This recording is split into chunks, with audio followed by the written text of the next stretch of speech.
Hi all, ഞാൻ Aswathy. Welcome back to our channel. അപ്പോൾ നമ്മൾ ഇന്ന് നോക്കുന്നത് ഒരു പോയമാണ്, ഒബിച്വറി. കെ രാമാനുജൻ എഴുതിയിട്ടുള്ള പോയമാണ് ഒബിച്വറി. അപ്പോൾ ആ പോയത്തിനെ പറ്റി ഓരോ കാര്യങ്ങളും നമ്മൾ മൈന്യൂട്ടായിട്ടുള്ള ഓരോ കാര്യങ്ങളും നമ്മൾ നോക്കുന്നുണ്ട്. ലൈൻ ബൈ ലൈൻ അനാലിസിസ് ചെയ്യുന്നുണ്ട്, സമ്മറി പറയുന്നുണ്ട്, പോയറ്റിക് ഡിവൈസസ്, അങ്ങനെ എല്ലാ കാര്യങ്ങളും നമ്മൾ പറയുന്നുണ്ട്. എനിക്ക് യൂസ്ഫുൾ ആയിട്ടുള്ളൊരു വീഡിയോ ആയിരിക്കും ഇതും.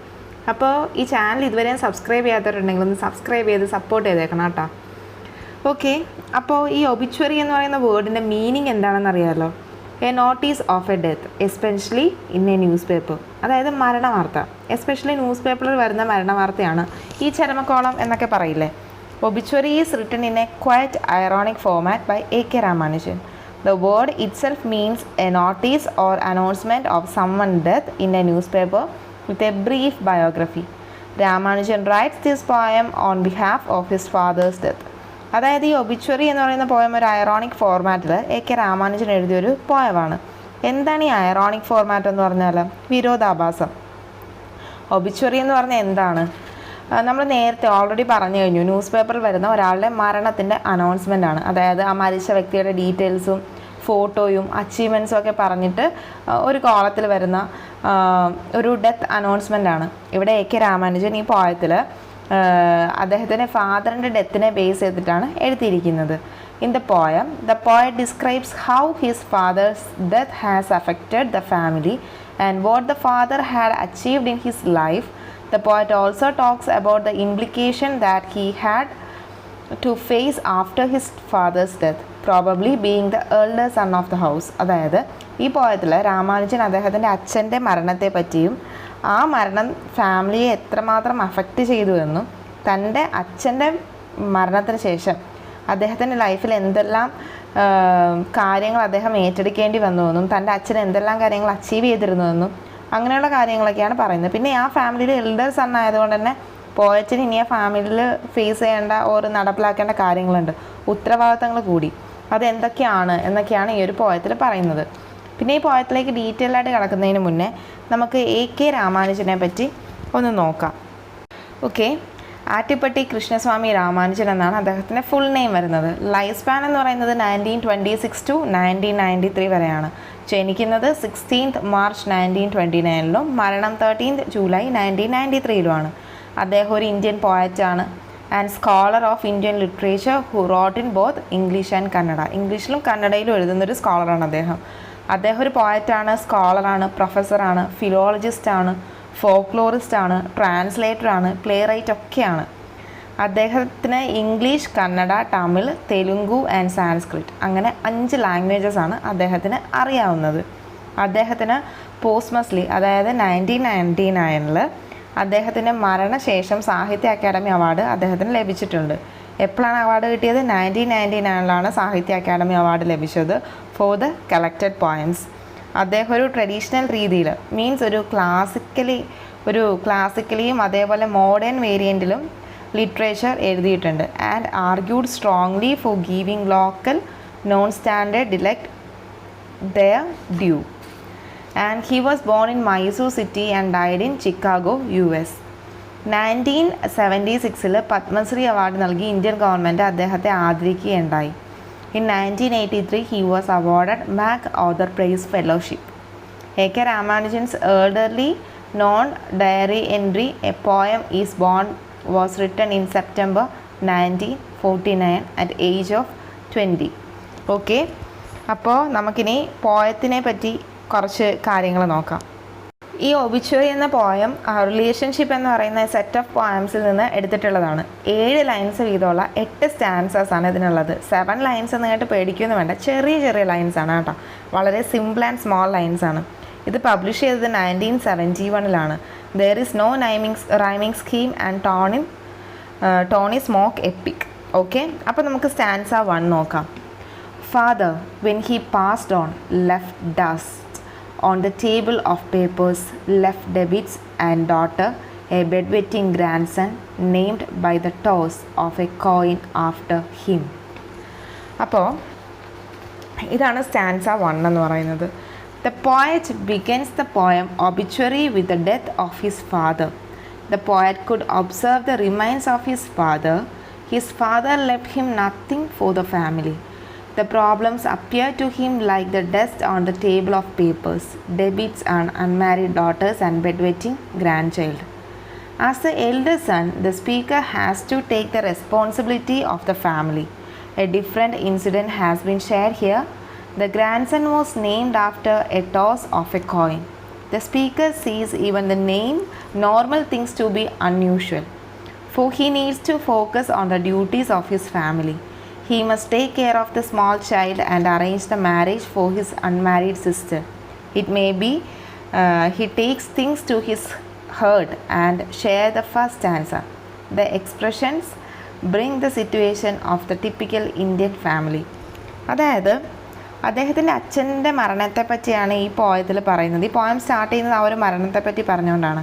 അദ്ദേഹം നോക്കുവാണ് തൻ്റെ അച്ഛൻ മരണശേഷം അദ്ദേഹത്തിന് വേണ്ടി എന്തൊക്കെയാണ് നീക്കി വെച്ചിരിക്കുന്നതെന്ന്. അതായത് മാതാപിതാക്കൾ അവർ മരിക്കുമ്പോൾ അല്ലെങ്കിൽ അതിന് മുന്നേ തന്നെ മക്കൾക്ക് അവരുണ്ടാക്കിയ കുറേ ഇപ്പോൾ വീടാവാം, സ്വത്തുക്കളാവാം, അങ്ങനെ കാറ്, പ്രോപ്പർട്ടീസ്, അങ്ങനെയൊക്കെ ഉള്ള കുറേ കാര്യങ്ങളൊക്കെ ഉണ്ടല്ലോ. അതൊക്കെ മക്കൾക്ക് വേണ്ടി വിൽപ്പത്രത്തിലൊക്കെ എഴുതി മാറ്റി വെക്കും ഇല്ലേ, അങ്ങനെ ഒരു പരിപാടിയുണ്ട്. അതുപോലെ ഇവിടെ എന്തൊക്കെയാണ് തനിക്കായിട്ട് തൻ്റെ അച്ഛൻ മാറ്റി വെച്ചിരിക്കുന്നതെന്നാണ് പോയറ്റ് നോക്കുന്നത്. ഇവിടെ അങ്ങനെ ഒന്നും തന്നെ അദ്ദേഹത്തിൻ്റെ അച്ഛൻ മാറ്റി വെച്ചിട്ടില്ല.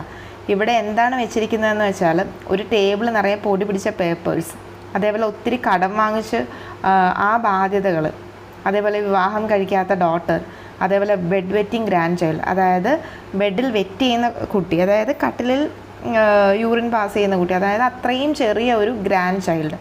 ഇത്രയുമാണ് തൻ്റെ അച്ഛൻ തനിക്കായിട്ട് മാറ്റി വെച്ചേക്കുന്നത്.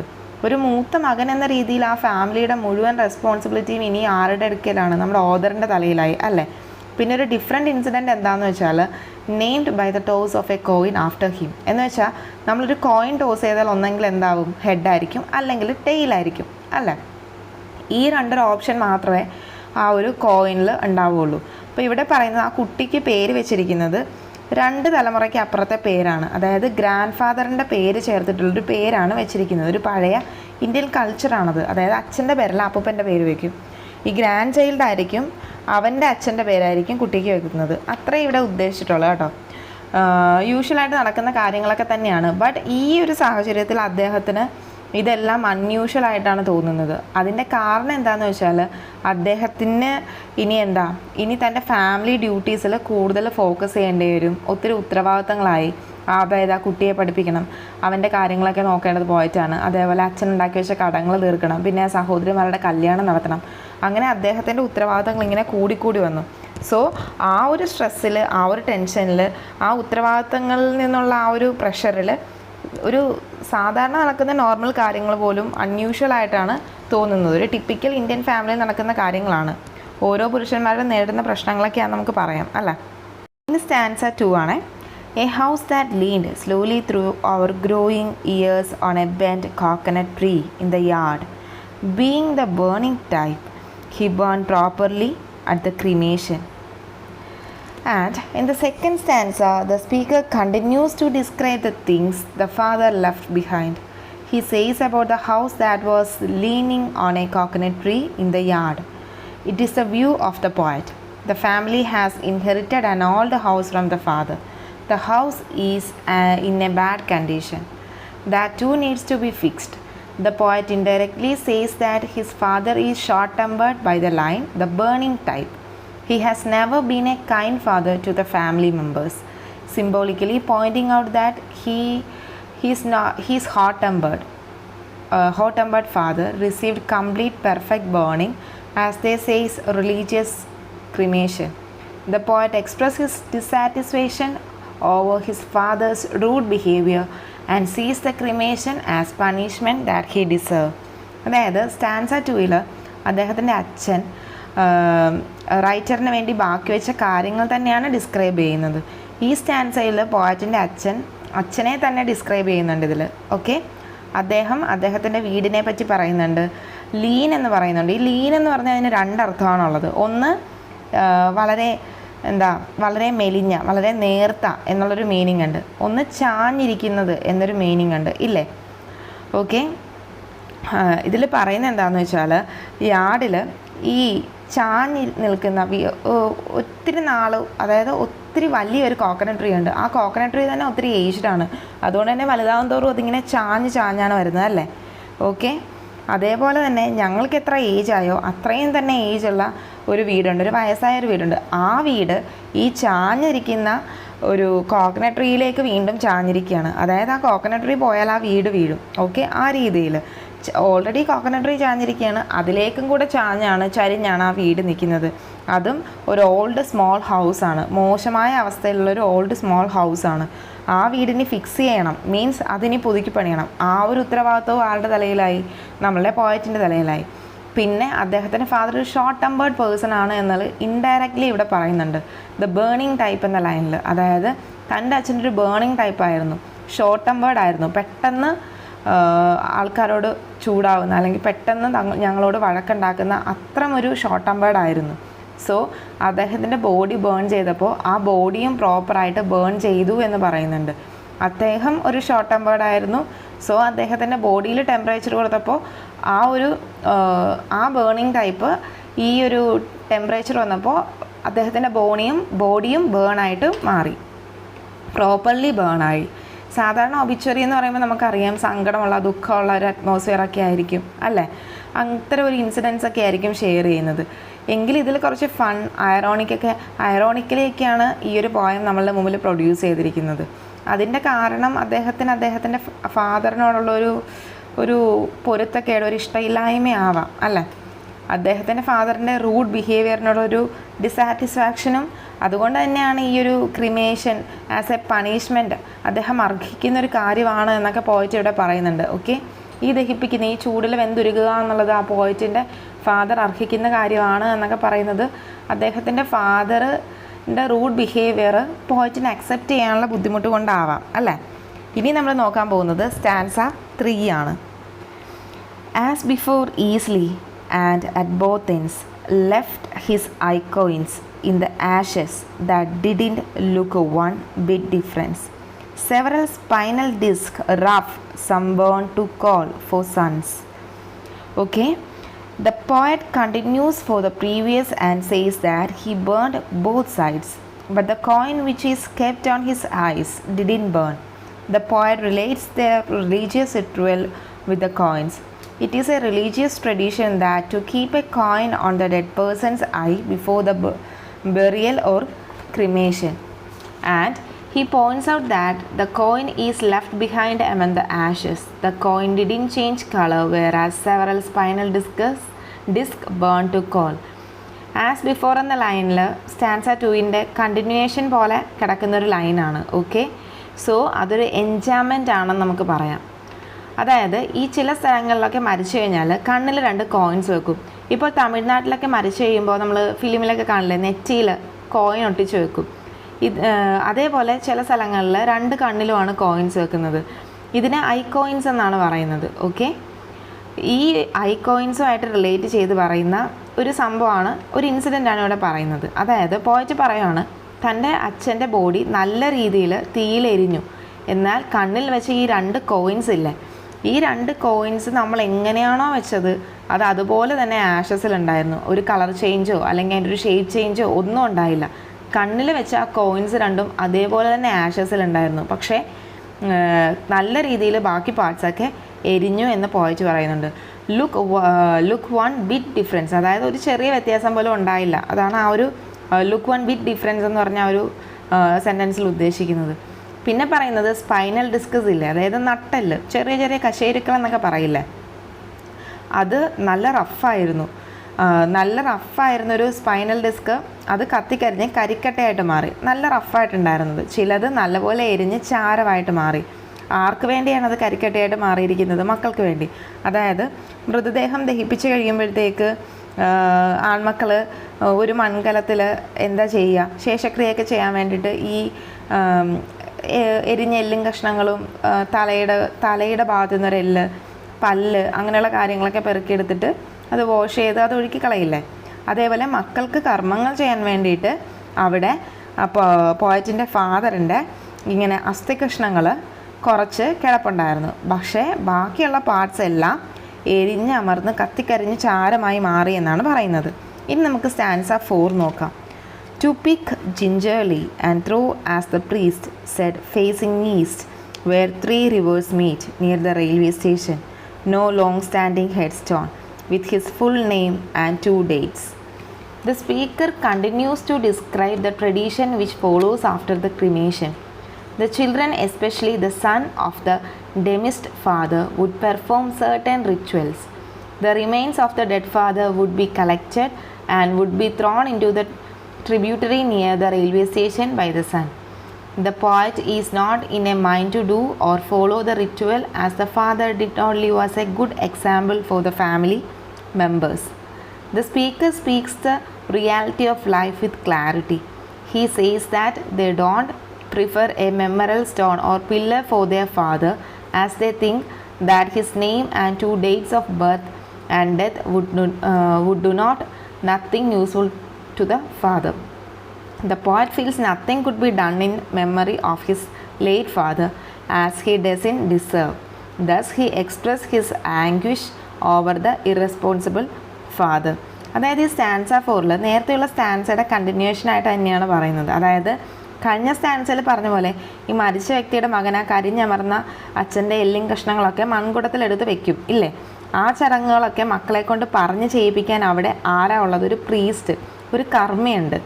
ഓക്കെ, ആ പ്രീസ്റ്റ് പറയുന്നു നിങ്ങൾ കിഴക്കോട്ട് ദർശനമായി നിന്ന് നിൽക്കണം. അങ്ങനെ പറയുന്ന ഓരോ കാര്യങ്ങളും ചെയ്യുന്നുണ്ട്. അദ്ദേഹം പറയുകയാണ് ആ റെയിൽവേ സ്റ്റേഷൻ്റെ അടുത്ത് 3 നദികൾ ചേരുന്ന ഒരു സംഗമസ്ഥാനമുണ്ട്. ആ സ്ഥലത്ത് പോയി കിഴക്കോട്ട് തിരിഞ്ഞ് നിന്ന് ഈ ചിതാഭസ്മം നിങ്ങൾ ആ ആറ്റിലൊഴുക്കി കളയണം, അല്ലെങ്കിൽ ആ റിവറിൽ ഒഴുക്കി കളയണം എന്നാണ് ആ പ്രീസ്റ്റ് പറഞ്ഞത്. അത് നിറവേറ്റാൻ ആ ചിതാഭസ്മമൊക്കെ അവർ എടുത്തു വെച്ചു.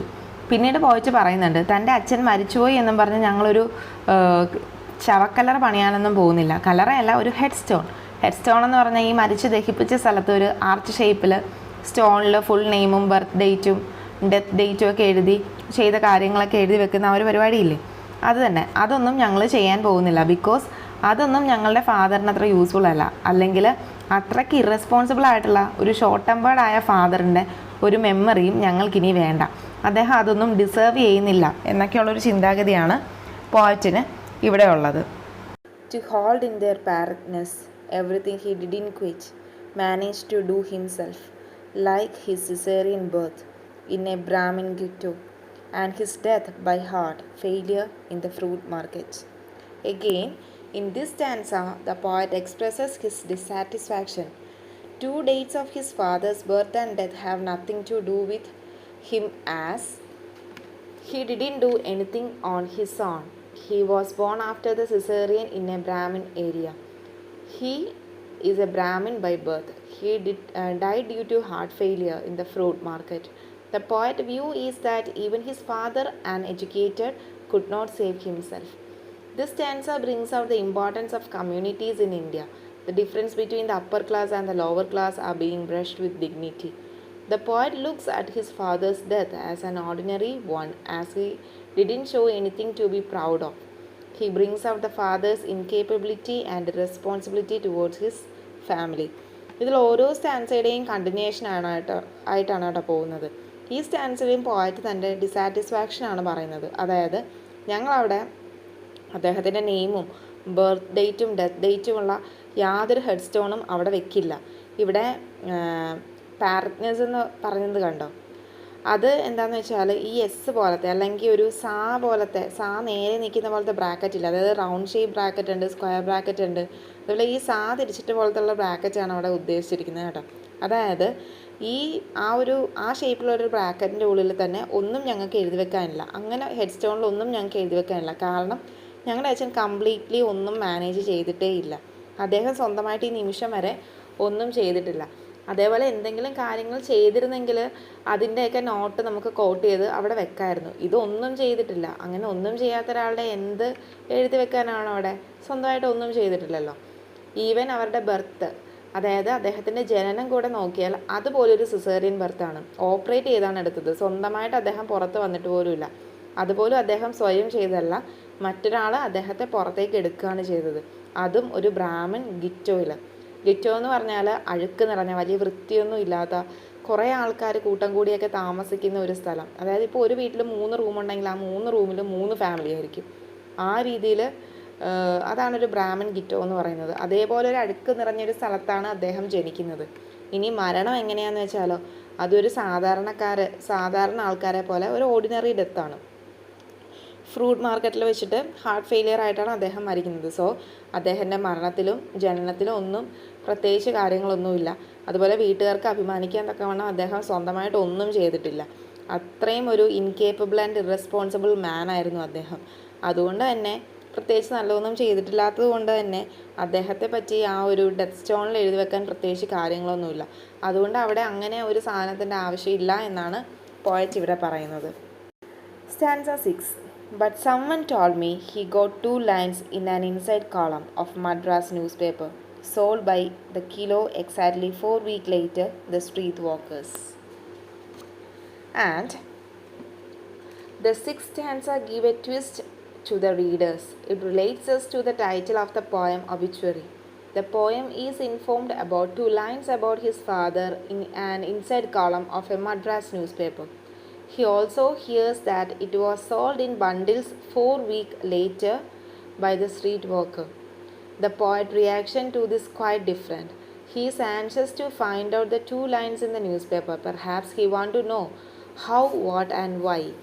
ഈ 6th സ്റ്റാൻസ റീഡറിനൊരു ട്വിസ്റ്റ് കൊടുക്കുന്നൊരു സ്റ്റാൻസയാണ്. എന്താണെന്ന് വെച്ചാൽ അതേപോലെ പോയത്തിൻ്റെ ടൈറ്റിൽ ഒബിച്വറി ആയിട്ട് കണക്ട് ചെയ്യാൻ പറ്റുന്ന ഒരു സ്റ്റാൻസയാണിത്. പോയറ്റ് പറയുവാണ്, ആരോ എന്നോട് പറഞ്ഞു. അത് ആരാ പറഞ്ഞത്, എപ്പോഴാണ് പറഞ്ഞതെന്നും എനിക്ക് ഓർമ്മയില്ല. But someone told me. എന്താ പറഞ്ഞത്? മദ്രാസ് ന്യൂസ് പേപ്പറിൻ്റെ ഉള്ളിലെ പേജിൽ ഒരു കോളത്തിൽ 2 ലൈൻസ് അദ്ദേഹത്തിൻ്റെ മരണത്തെപ്പറ്റി ഉണ്ടായിരുന്നു എന്ന്. അതായത് മരണത്തെപ്പറ്റി 2 ലൈൻസ്, അദ്ദേഹത്തിൻ്റെ അച്ഛൻ്റെ മരണത്തെപ്പറ്റിയുള്ള 2 ലൈൻസ് മദ്രാസ് ന്യൂസ് പേപ്പറിൽ വന്നു, ഒരു കോളത്തിൽ വന്നു എന്ന് പറഞ്ഞു. പിന്നീട് പറയുന്നുണ്ട്, കൃത്യം എൻ്റെ അച്ഛൻ മരിച്ച് 4 ആഴ്ച കഴിഞ്ഞിട്ടാണ് അത്. ആ ന്യൂസ് പേപ്പർ കിലോ കണക്കിന് സ്ട്രീറ്റ് ഹോക്കറിന് വിറ്റു. ആ വിറ്റ പേപ്പറിൽ ഞാൻ നിൻ്റെ അച്ഛൻ്റെ 2 ലൈറ്റ് ഒബിച്വറി ന്യൂസ് കണ്ടു എന്നാണ് ഒരാൾ വന്ന് തന്നോട് പറഞ്ഞത്. സ്ട്രീറ്റ് ഹോക്കർ എന്ന് പറഞ്ഞാൽ തെരുവിലെ സാധനങ്ങളൊക്കെ തലയിൽ വെച്ച് വിൽക്കില്ലേ, അവരാണ് സ്ട്രീറ്റ് ഹോക്കേഴ്സ് എന്ന് പറയുന്നത്. ഇതാണ് 6th stanza. Stanza 7. Who sell it in turn to the small grocery where I buy salt, coriander and jaggery. In the newspaper accounts that I usually read.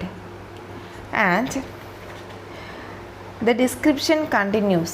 The street hawkers in turn sell the paper to the small grocery. They use the paper to pack the things for the customer. The poet buys salt, coriander and jaggery in the can made of newspaper. And he usually read the bit and piece of the newspaper. The poet shows the normal, ordinary life of everyone in that place. Stanza 6ൻ്റെ continuation ആയിട്ടാണ് ഇവിടെ വരുന്നത്. ആ street hawkers ആ paper ചെറിയ ചെറിയ grocery ഷോപ്പിൽ കൊണ്ടുപോയി വിറ്റു. അതായത് പലചരക്കടയിൽ കൊണ്ടുപോയി ആ ഒരു ബണ്ടിൽ ഓഫ് പേപ്പേഴ്സ് ഈ സ്ട്രീറ്റ് ഹോക്കേഴ്സ് വിറ്റു. ആ ഗ്രോസറി ഷോപ്പ് പോലത്തെ ഒരു ഷോപ്പിൽ നിന്നാണ് ഞാനും, അതായത് പോയറ്റും ഉപ്പും കൊറിയാണ്ടറും എല്ലാം വാങ്ങിക്കുന്നത്. അതായത് ന്യൂസ് പേപ്പർ കോണെന്ന് പറഞ്ഞാൽ നമ്മൾ ഈ നാട്ടിൻ പുറത്തൊക്കെ ചെറിയ ചെറിയ കടകളിലൊക്കെ പോവുകയാണെങ്കിൽ ഇപ്പോഴാണ് പ്ലാസ്റ്റിക് കവർ. പണ്ടെന്ന് പറയുമ്പോൾ ന്യൂസ് പേപ്പർ ഇങ്ങനെ കീറിയിട്ട് അതിങ്ങനെ കോൺ ഷേപ്പാക്കി ആ കോണിൻ്റെ അകത്ത് സാധനങ്ങൾ ഇട്ടിട്ട് ചാക്ക് നൂല് കൊണ്ട് കെട്ടി ഒക്കെയാണ് നമുക്ക് സാധനങ്ങൾ തരുന്നത്. അപ്പോൾ നമുക്കത് കിട്ടുമ്പോൾ നമ്മളത് അഴിച്ചു കഴിഞ്ഞിട്ട് ആ ന്യൂസ് പേപ്പർ വായിക്കും ഇല്ലേ, ചെറിയ ചെറിയ ന്യൂസൊക്കെ കാണും, അത് നമ്മൾ വായിക്കുകയൊക്കെ ചെയ്യും. അപ്പോൾ ഈ നാട്ടിൻ പുറത്തൊക്കെ ഇങ്ങനെ കിട്ടാറുണ്ട്. അതേപോലെ ഇദ്ദേഹം വാങ്ങിക്കുന്ന ന്യൂസ് പേപ്പറിൻ്റെ കോൺസിലും സാധനങ്ങളൊക്കെ വാങ്ങിക്കുമ്പോൾ ഇദ്ദേഹവും ആ ഒരു ചെറിയ ചെറിയ ബിറ്റൊക്കെ ആയിട്ട് വരുന്ന സാധനങ്ങൾ ന്യൂസസ് ഇദ്ദേഹവും വായിക്കാറുണ്ട്.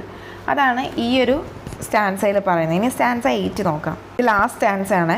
Four fun and lately in the hope of finding this obituary lines and he left us a changed mother and more than an annual ritual. The 8th stanza gives a conclusion with a criticism. The poet buy more things laterly in order to find the 2 lines obituary for his father, as he didn't leave anything except 2 things for him. He shows the embarrassment by saying that his father has changed his mother into a widow and she has to remain in sorrow forever. Then every year they are supposed to celebrate the death anniversary of the father with many religious ritual. The poet disliked the following ritual for his father, as he left nothing except a burden on the speaker. ഇത് concluding stance ആണ്. തൻ്റെ അച്ഛനെ പറ്റിയുള്ള obituary news പേപ്പറിൽ വന്നു എന്നറിഞ്ഞിട്ട് ആ സമയത്ത് പോയിട്ട് ഇങ്ങനെ ന്യൂസ് പേപ്പറിൽ ആ ന്യൂസ് ഒന്ന് വായിക്കാൻ വേണ്ടിയിട്ട് പോയിട്ട് കൂടുതൽ സാധനങ്ങൾ ഗ്രോസറി ഷോപ്പിൽ നിന്ന് വാങ്ങിക്കാൻ തുടങ്ങി. അതായത് കൂടുതൽ സാധനങ്ങൾ വാങ്ങിക്കുമ്പോൾ ഇത് ഏതെങ്കിലും ഒരു സാധനം പൊതിഞ്ഞ് വന്ന ആ ഒരു പേപ്പറിൽ ഈ ന്യൂസ് ഉണ്ടെങ്കിലോ എന്ന് വിചാരിച്ച് കൂടുതൽ സാധനങ്ങൾ വാങ്ങിക്കാൻ തുടങ്ങി. കാരണം അവനറിയണം എന്താണ് ആ ഒബിച്വറി ലൈൻസ് എന്ന്. ഇത്രയും നാളായിട്ട് അവന് മനസ്സിലായിട്ടില്ല തൻ്റെ അച്ഛനെ പറ്റി എന്ത് നല്ല കാര്യങ്ങളാണുള്ളതെന്ന്. സോ ന്യൂസ് പേപ്പറിൽ വന്ന 2 ലൈൻസ് എന്താണെന്ന് അവൻ അറിയാൻ വേണ്ടിയിട്ട്, ഓക്കെ, അതിന് വേണ്ടിയാണ് അവനിങ്ങനെ ചെയ്തത്. പണ്ടൊക്കെ ആ പേപ്പറിൽ ഈ പൊതിഞ്ഞു വരുന്ന കോണിൽ അദ്ദേഹം ഒരു ഫണ്ടിന് വേണ്ടിയാണ് അവൻ ആ പേപ്പർ വായിച്ചിരുന്നത്. എന്നാൽ ഇപ്പോൾ തൻ്റെ അച്ഛനെ പറ്റി എന്തെങ്കിലും ന്യൂസ് വന്നോ എന്നറിയാനാണ് താൻ സീരിയസ് ആയിട്ടാണ് ഇപ്പോൾ ആ കോൺ വായിക്കുന്നതെന്ന് അദ്ദേഹം പറയുന്നുണ്ട്. പിന്നെ പോയച്ച് പറയുവാണ്, അച്ഛൻ എന്തൊക്കെയാണ് ഞങ്ങൾക്ക് വിട്ടിട്ട് പോയത്, ചേഞ്ച്ഡ് മദർ. അതായത് അച്ഛൻ ജീവനോടെ ഉള്ളപ്പോൾ അമ്മ വേറൊരു രീതിയിലായിരുന്നു. ഇപ്പോൾ അച്ഛനില്ല, അമ്മ വിധവയാണ്. സോ അമ്മയ്ക്ക് എന്ത് പറ്റി, she remained in sorrow for ever. ഒരു ചേഞ്ച്ഡ് മദറാണ്. ഒരു വിധവ എന്ന് പറയുമ്പോൾ ഒത്തിരി ലിമിറ്റേഷൻസ് ഒക്കെ ഇല്ലേ, ഒത്തിരി മാറ്റങ്ങൾ വന്നു. പണ്ട് എന്ന് വെച്ചാൽ അതുപോലെ ഇനി അവൾ മക്കളെ അനുസരിച്ച് വേണം ജീവിക്കാൻ. അച്ഛനുണ്ടായിരുന്ന സമയത്ത് അച്ഛൻ എത്ര യൂസ്ലെസ് ആയാലും ഒരു കമാൻഡിങ് പവറൊക്കെ അമ്മയ്ക്കുണ്ട്. പക്ഷേ ഇപ്പോൾ അമ്മ അങ്ങനെയല്ല. അതുകൊണ്ട് തന്നെ അമ്മക്ക് ഭയങ്കര സങ്കടമുണ്ട്, സോറയുണ്ട്. തൻ്റെ ഹസ്ബൻഡ് മരിക്കുമ്പോൾ അത് എത്ര കൊള്ളിയില്ലാത്ത ആളാണെങ്കിലും ഒരു ഭാര്യയ്ക്ക് സങ്കടം വരുമല്ലോ. പിന്നെ അതുമാത്രമല്ല, ഒരു ആനുവൽ റിച്വലും ഇനി മുതൽ ചെയ്യണം. അതായത് എക്സ്പെഷ്യലി ഇവർ ബ്രാഹ്മിൻസ് കൂടെ ആയതുകൊണ്ട് ഒത്തിരി ചടങ്ങുകളൊക്കെയുള്ള ഒരു ഡെത്ത് ആനിവേഴ്സറി ഇനി മുതൽ സെലിബ്രേറ്റ് ചെയ്യണം. ഇത് രണ്ടും ഇവർ നേരത്തെ ചെയ്തിട്ടുള്ള എക്സ്പീരിയൻസ് ചെയ്യാത്ത കാര്യങ്ങളാണ്. സോ ഈ 2 ചേഞ്ചസാണ് ഫാദർ ഞങ്ങൾക്ക് വേണ്ടി വിട്ടിട്ട് പോയത് എന്നാണ് ഇവിടെ പോയറ്റ് പറയുന്നത്. അപ്പോൾ ഇത്രയാണ് ഈ ഒബിച്വറി എന്ന് പറയുന്ന പോയത്തിൻ്റെ ലൈൻ ബൈ ലൈൻ അനാലിസിസ്. ഒക്കെ നിങ്ങൾക്ക് മനസ്സിലായിട്ടുണ്ടെന്ന് വിചാരിക്കുന്നു. എന്തെങ്കിലും ഡൗട്ട് ഉണ്ടെങ്കിൽ കമൻറ്റ് ചെയ്യുക. അപ്പോൾ ഇനിയും ചാനൽ സബ്സ്ക്രൈബ് ചെയ്യാത്തവരാണെങ്കിൽ സബ്സ്ക്രൈബ് ചെയ്യുക. Thank you so much for watching my channel. Keep watching and keep supporting. Thank you so much.